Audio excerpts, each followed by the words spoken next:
Fala pessoal, aqui o professor Júlio Rodrigues, mais uma vez com vocês, para um aprofundamento dentro das nossas temáticas de filosofia. Seja em preparação para o Enem, seja em preparação para algum vestibular, seja para os seus estudos do ensino médio. E para ser sincero, seja para você pensar um pouquinho sobre a vida e sobre as coisas que você vem decidindo e construindo. O pensamento filosófico tem esse grande fundamento, essa grande relação. Continuamos ainda no pensamento de Platão. Por que ainda Platão? Porque justamente ele vai trabalhar algumas modalidades essenciais sobre a ideia do que vem a ser esse conhecimento. Né? Platão já tinha colocado aquela perspectiva da episteme junto à alegoria da caverna. Só que agora ele está trabalhando a ideia do conhecimento na vida social do politikos. O que é essa relação e como é que ela acontece? Presta bem atenção. Lembrando sempre que o Platão é o Aristóteles, né? E o Platão está preocupado com o quê? Como a vida social vai se dar dentro da polis. Ele, inclusive, chega a criar o que ele chama de uma cidade ideal. Essa cidade ideal se chama Calípolis. Tá? Por que é uma cidade ideal? Porque justamente ela trabalha com essa condição de que precisa ter. Mas como assim, Júlio? Porque dentro do pensamento platônico, que presta muita atenção nisso, a palavra nato não é aquilo que nasceu com o sujeito. Na língua portuguesa, nato e inato são sinônimicas. Na questão grega, nato é aquilo que você pode aprender. Aquilo que nasce com você não é nato, é inato. E vai se constituindo como tal. Então, para Platão, toda a relação do ensino e da própria educação do ser humano depende necessariamente do Estado, que aqui no caso é a questão da própria polis. Então Platão diz o seguinte, vamos pensar a sociedade e a maneira pela qual ela vai se desenvolvendo. Você pensa a sociedade como se ela fosse essa medida aqui de uma hierarquia de um triângulo. A criança começa lá embaixo, quando ela vai ter ali do nascimento até por volta dos 7, 8, 9 anos, dependendo, né? Tendo o quê? Ensinamentos de música, de matemática, de arte, né? De lógica, para poder conseguir construir a relação do pensamento dela com o mundo na sua própria perspectiva, no seu próprio entendimento. Então Platão diz, completou por volta dos 10 anos, ela vai para a primeira parte, para a primeira fase aqui da relação dentro do Estado. Ela vai ser ensinada a trabalhar com a questão da agricultura ou com a questão da arte, né, o artesão.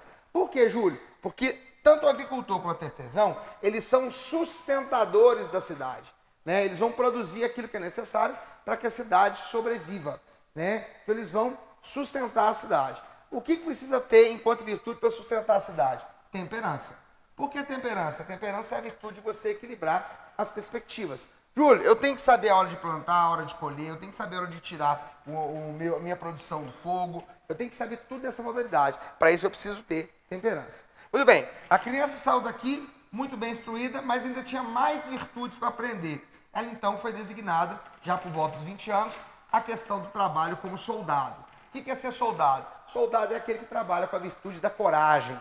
Júlio, coragem é eu fazer coisa doida? Não. Coragem é você ter disposição para fazer o que a maioria das pessoas não faria numa situação mais densa, uma situação mais complicada.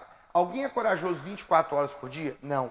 Ele tem que ser corajoso nos momentos que lhe são mais adequados. Então, no pensamento platônico, a coragem é aquilo que vai trazer essa condição do soldado. Mas, Júlio, o sujeito ainda continuou tendo mais virtude. Ele vai para o próximo estágio, que é o quê? Um momento por volta, a partir dos 30 anos, que ele vai começar a estudar e se preparar para ser governante. O que é ser governante? Para Platão, o governante é o filósofo. Lembra da alegoria da caverna? Que teve um cara que saiu da caverna. Quando ele sai da caverna e vê o sol, ele vê que é uma coisa tão interessante que ele volta para a caverna. Só que quando ele liberta os prisioneiros o matam, porque eles não querem outra realidade que não seja aquela da caverna. Para o Platão, essa pessoa, em tese, ou uma figuração, seria o próprio Sócrates, que tentou mostrar para as pessoas o conhecimento verdadeiro e foi morto por isso. Portanto, o governante é o rei filósofo, porque ele traz em si a questão da sabedoria. Percebam, temperança, coragem e sabedoria. Para o Platão, isso vai direto na pessoa, tá? Nas 3 partes da alma. Como assim 3 partes da alma, Júlio? Ele vai dizer, pensa, nós vamos dividir aqui 3 partes do ser humano. A alma concupiscente, tá? Que é essa que pega a parte de baixo aqui do baixo ventre. A questão da alma irracível, que é essa que pega aqui o peitoral. E a questão da alma racional, que é essa superior. Essa concupiscência está ligada à ideia da temperança, porque pega toda a questão sexual, a questão do impulso, a questão do instinto. Por isso precisa de temperança. A questão da coragem está exatamente aqui no peito do sujeito.